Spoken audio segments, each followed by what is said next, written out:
Good evening. It's always been a huge gulf in American society and in our workforce, especially what men and women are paid for the same work. Tonight, we can report the numbers have moved, though the reason for it isn't good. Figures from this year show women earned 83 cents on the dollar compared to what men earn.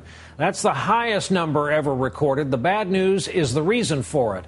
The economy is in such crummy shape. A ton of men have been hard hit, and many women in turn have prospered in this economy. Still, in terms of women's income and earning power in the U.S., the number represents a victory, a milestone, and it's where we begin tonight with NBC's Michelle Kosinski. She's in Miami Beach for us tonight. Michelle, good evening. Good evening, Brian. We're here at a startup software company started by a woman. And in this economy, with men outnumbering women on the unemployment line, this year, for the first time ever, women outnumber men in the American workforce. They outnumber men at colleges. And now some might say a milestone that really counts. That long debated wage gap between men and women is the smallest it has ever been. Across America, women are more than ever a workforce to be reckoned with, making headway against the relentless wage gap by earning almost 83 cents to every dollar earned by a man. 10 years ago, it was 76. In 1979, 62 cents.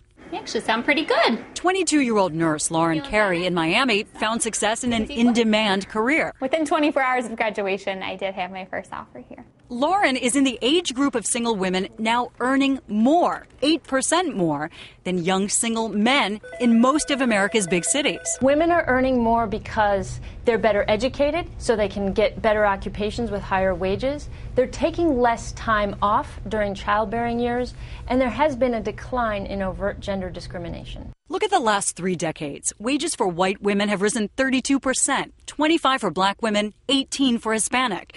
But for men, they've only risen 3% for whites, not at all for black men, and have fallen 6% for Hispanic. In Chicago, 33-year-old corporate lawyer Deirdre Norris is climbing the ladder steadily, but looking back at her male counterparts. I've encountered in my profession more African-American female attorneys than I have African-American male attorneys.